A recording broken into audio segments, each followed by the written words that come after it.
My husband Mike and I have been together for 12 years and married for nearly 7. We have 2 kids, a 5-year-old son, Johnny, and a 2-year-old daughter, Emily. Our life together is pretty good. Mike is kind and good to me, and he is an even better father. He has never raised his voice at me or called me names. A few months back, I began to notice some odd interactions between Mike and our longtime babysitter, Sarah. My instincts were telling me something was off, and they usually do not let me down. To give you some background, I have known Sarah since I was a teenager, and she was a kid, as she was our next-door neighbor. Her parents are still neighbors with my folks. Sarah is in college in a neighboring state. My family is really close to Sarah and her family.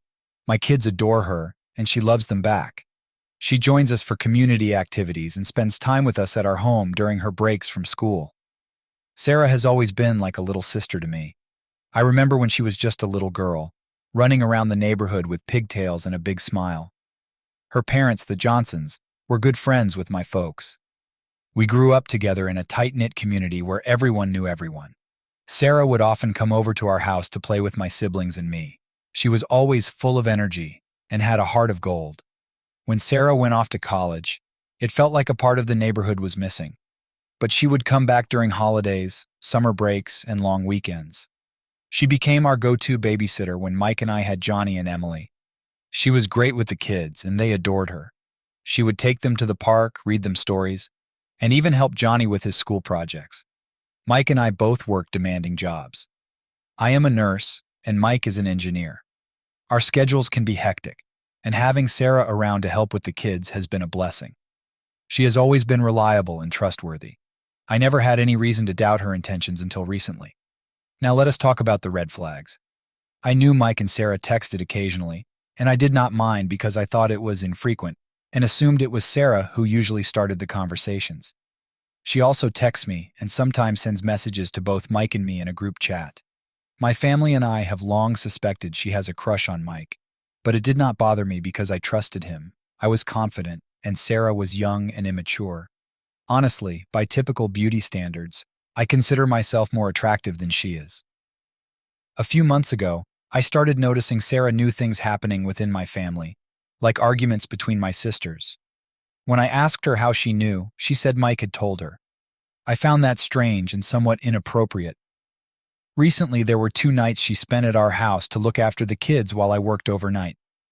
I found out later that she and Mike stayed up watching movies together after putting the kids to bed. It might not seem strange, but Mike never initiates hanging out with me after the kids go to bed. We usually sleep separately with one of our kids because they love co-sleeping. We know we need to break that habit, but I am being honest for the story's sake. So I was hurt that he was staying up late watching movies with Sarah and not with me. I found it really strange and inappropriate.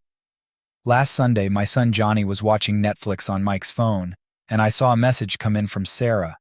I took the phone and tapped on it.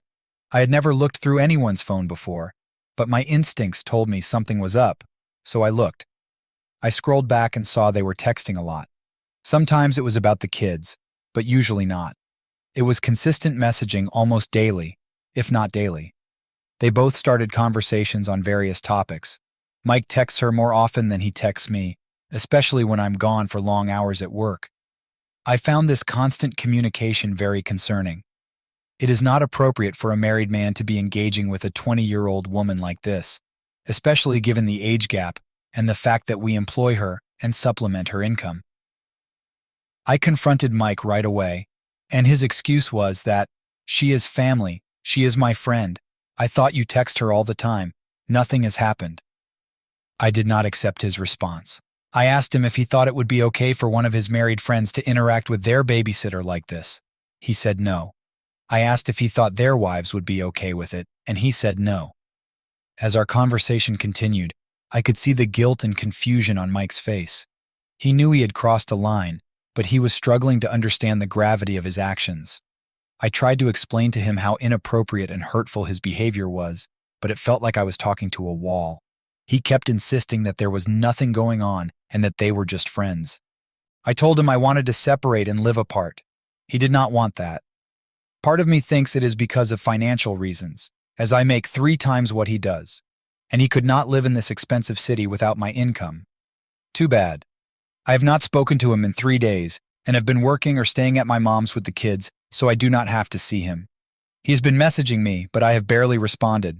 I would love and really appreciate some outside perspective. Am I the jerk? Am I overreacting? Mike has been trying to reach out to me through texts and calls, but I have been ignoring him. I needed some time to process everything and figure out what I wanted to do next. My mom has been very supportive, and she has been helping me take care of the kids. She understands how I am feeling because she went through something similar with my dad many years ago. She keeps telling me that I need to do what is best for me and the kids. My friends have also been very supportive. They have been offering advice and lending a listening ear. They all agree that Mike's behavior was inappropriate and that I have every right to feel the way I do. Some of them think I should give him a chance to explain himself further, while others believe I should move on and not look back. It is a difficult decision to make. I decided to sit down with Mike and have a serious conversation about our future. I needed to know if he truly understood the impact of his actions and if he was willing to make changes. We met at a local coffee shop, a neutral place where we could talk without any distractions. As we sat across from each other, I could see the worry in his eyes. He started by apologizing again and insisting that nothing inappropriate had happened between him and Sarah. He admitted that he had been naive and had not considered how his actions might affect me. He promised that he would stop texting her and focus on rebuilding our trust. I listened to him, but I still had doubts. Trust is something that is hard to rebuild once it is broken. I told him that I needed time to think about everything and that I was not ready to come back home yet. He seemed to understand, but I could see the disappointment on his face. Over the next few weeks, I continued to stay with my mom and focused on my work and kids. Mike and I communicated mainly through texts and calls about the kids and other important matters. He kept his promise and stopped texting Sarah, but I still had a hard time trusting him completely. One day, I received a letter from Sarah. She had heard about what had happened and wanted to apologize. She explained that she never intended to cause any trouble and that she saw Mike as a father figure. She promised to respect our boundaries and focus on her studies. Her letter seemed sincere, but it did not change how I felt. During this time, I also sought counseling to help me navigate my feelings and make a decision about my marriage. Talking to a professional helped me gain clarity and understand my emotions better. The counselor suggested that Mike and I attend couples therapy to work through our issues together.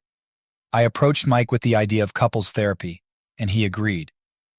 We started attending sessions and slowly began to rebuild our relationship. The therapist helped us communicate better and address the underlying issues in our marriage. It was not an easy process, but we were both committed to making it work. As we continued therapy, I started to see changes in Mike. He became more attentive and considerate of my feelings. He made an effort to spend more quality time with me and the kids. We worked on setting boundaries and improving our communication. It was a long journey, but we were making progress. Eventually, I decided to move back home. It was not an easy decision, but I felt that we had made enough progress in therapy to give our marriage another chance. We continued attending therapy sessions and working on our relationship. It was not perfect, but we were both committed to making it work. Mike and I also had a conversation with Sarah to set clear boundaries. We explained that while we appreciated her help with the kids, we needed to maintain a professional relationship. She understood and respected our decision. We found a new babysitter to help out, and Sarah focused on her studies and her own life. As time went on, our relationship continued to improve. We faced challenges, but we faced them together. Our experience taught us the importance of communication, trust, and boundaries. It also made us appreciate each other more and strengthened our bond. Looking back, I realized that while Mike's actions were inappropriate, they were not unforgivable. He made mistakes, but he was willing to learn from them and make changes. Our journey was not easy, but it brought us closer together and made our marriage stronger. Now, we are in a much better place. We have learned to communicate openly and honestly with each other. We have set clear boundaries and respect each other's feelings. Our relationship is not perfect, but it is stronger than ever. I hope that sharing my story can help others who might be going through similar situations. It is important to trust your instincts and communicate openly with your partner. Relationships require effort and commitment, but with the right support and willingness to work through challenges, they can grow stronger. As for Sarah, she has moved on with her life and is doing well in college. We still see her occasionally, and there are no hard feelings. She has learned from the experience as well, and is more mindful of boundaries in her interactions with others.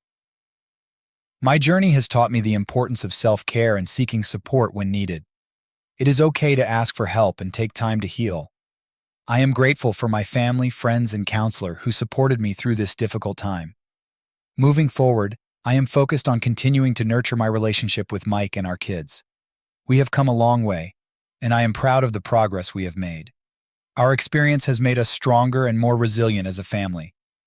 I also want to encourage others to seek help if they find themselves in a similar situation.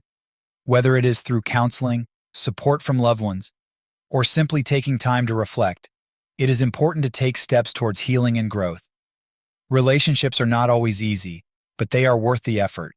It is important to communicate, set boundaries, and work through challenges together. With the right support and commitment, relationships can thrive and grow stronger. Thank you for taking the time to read my story. I hope it can provide some insight and support to those who may be facing similar challenges. Remember, it is okay to trust your instincts, seek support, and take steps towards healing and growth.